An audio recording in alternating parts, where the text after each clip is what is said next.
Halo Sobat Petani Milenial, banyak orang ragu memilih jenis agribisnis yang akan ditekuni. Apa kalian salah satu di antaranya? Jika benar, yuk simak penjelasan berikut. Sebelum mulai bisnis, kita harus mengidentifikasi dan mencari informasi tentang bisnis yang prospektif dijalankan. Tentunya mendatangkan cuan buat kamu. Berikut salah satu metode sederhana untuk mengidentifikasi bisnis yang akan dijalankan. Kamu bisa gunakan BMC, Bisnis Model Canvas. Selanjutnya, kita akan belajar tahapan dari bisnis model Canvas dari salah satu petani milenial asal Sukabumi, Iqbal Habibi. Assalamualaikum warahmatullahi wabarakatuh. Halo Sobat Petani Milenial, perkenalkan nama saya Iqbal Habibi, salah satu penerima manfaat dari program YES Kementerian Pertanian Indonesia, yang dimana hari ini saya merupakan salah satu pengusaha yang bergerak di bidang pertanian, mulai dari budidaya hingga pemasaran hortikultura. Dengan nama Tani Mandiri Sejahtera atau Tamara Agropam, usaha yang saya jalankan ini sudah berjalan sejak tahun 2018, di mana melibatkan sekitar 25 petani yang tersebar di 7 desa dan 1 kecamatan Sukaraja, di mana luasan kami hari ini sekitar 25 hektar. Alhamdulillah, omset yang kami dapatkan per tahun sekitar 300 juta rupiah.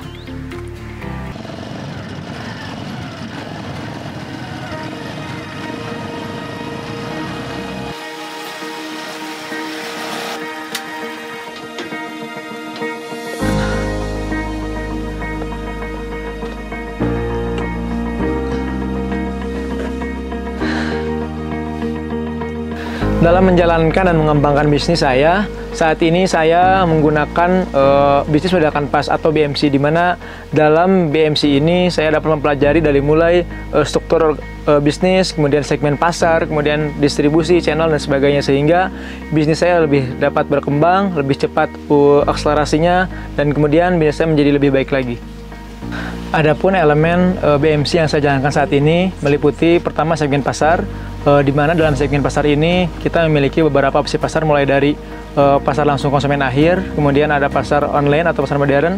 Kita bekerjasama dengan PT Paskomnas, kemudian PT Edenpam, serta PT Segari. Begitupun untuk pasar bebas atau pasar tradisional, hari ini kita memasarkan ke Tanah Tinggi serta pasar Pasundan Sukabumi.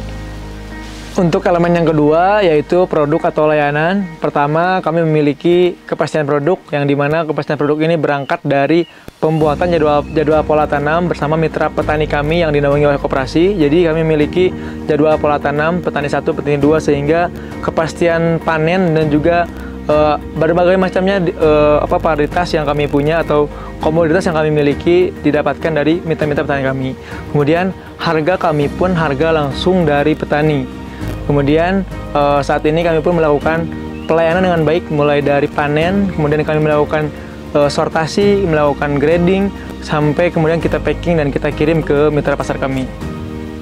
Oke, untuk kemudian yang nomor 3 atau saluran yang 3, yaitu jaringan distribusi. Nah, jaringan distribusi ini ada 3 poin. Poin pertama yaitu penjualan langsung ke konsumen, baik itu kita antar langsung ke konsumen ataupun melalui reseller. Nah, kemudian yang kedua, penjualan melalui online. Nah, kalau online ini biasanya kami bekerjasama dengan 3 off-taker yang kami punya, yaitu pemasaran melalui marketplace. Pertama ada Cari Sayur by Paskomnas, kemudian ada Edenpam, dan yang terakhir ada Segari.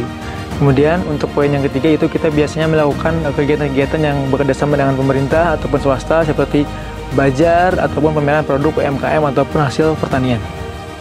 Oke, untuk saluran atau elemen BMC yang keempat, yaitu hubungan dengan konsumen. Nah, biasanya kami sebelum melakukan kegiatan pemasaran, kami melakukan dulu perkenalan perusahaan, kemudian kami mengenalkan usaha kami mengenalkan contoh-contoh produk kami ataupun katalog kami yang diberikan kepada mereka.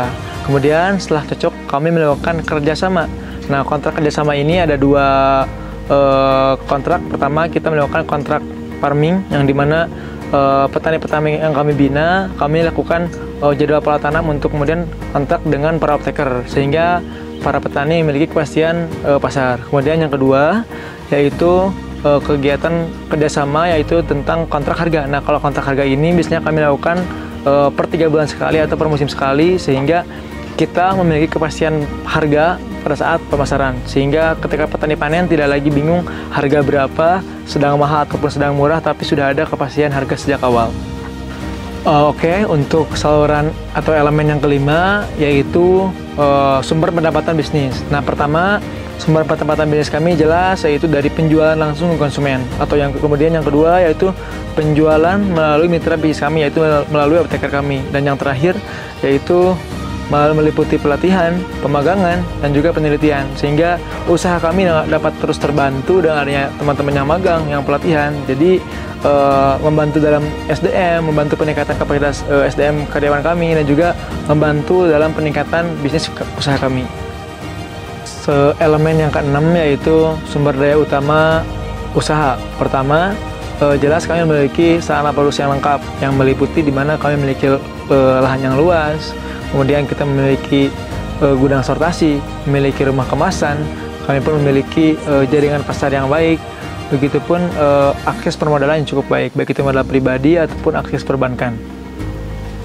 Oke, kemudian untuk elemen bisnis BMC yang ketujuh ini yaitu aktivitas usaha, mulai dari budidaya, di mana kami melakukan budidaya ini dengan baik atau sesuai SOP, yaitu Good Agricultural Practice, sehingga barang yang kami hasilkan terproduksi dengan baik. Kemudian yang kedua, kami melakukan kegiatan pasca panen pun sesuai SOP. Jadi barang-barang yang kami panen itu dilakukan dengan baik, sehingga mengurangi kerusakan, mengurangi sisi-sisi yang kemudian dapat merugikan kami ataupun para petani.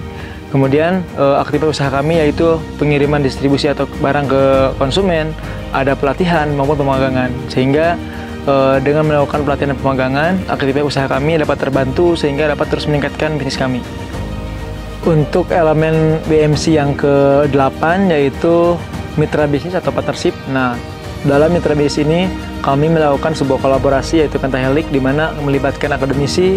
Kita didampingi oleh teman-teman dari IPB, teman-teman dari kampus-kampus terdekat. Kemudian kami pun melakukan kerjasama dengan bisnis baik itu swasta seperti Panah Merah, mendampingi kami dalam pembenihan. Kemudian kita bekerjasama dengan Syngenta melakukan pendampingan pada penanggulangan hama penyakit yaitu pestisida. Kemudian pada pupuk pun kami bekerjasama dengan Pupuk Ujang.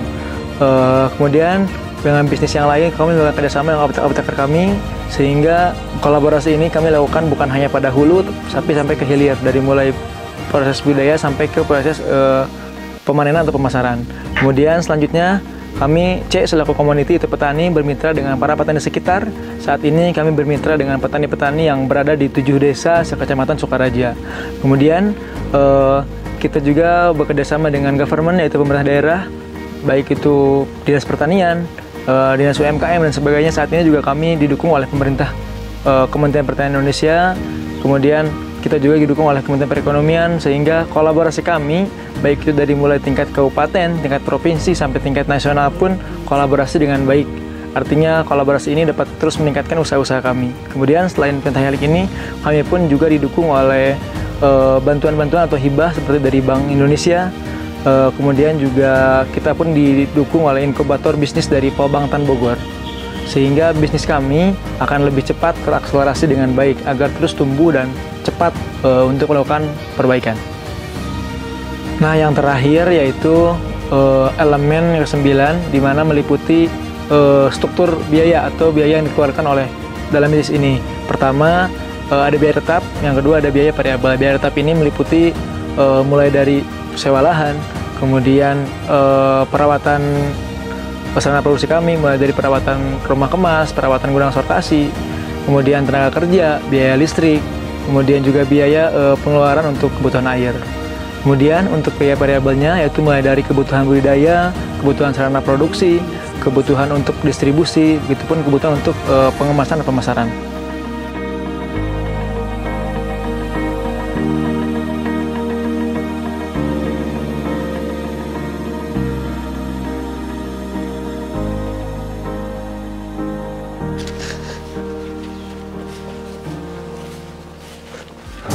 Oke, sobat petani milenial, tadi sekilas mengenai bisnis modal kanvas yang saya terapkan di Tani Mandiri Sejahtera atau Tamara, yang dimana dengan adanya modal bisnis kanvas ini sangat memudahkan kita dalam menjalankan usaha ini. Artinya, mari sama-sama kita membuat bisnis modal kanvas dan diterapkan pada usaha kita. Oke, jadi jangan pernah ragu untuk memulai bisnis pertanian. Ayo jadi petani milenial.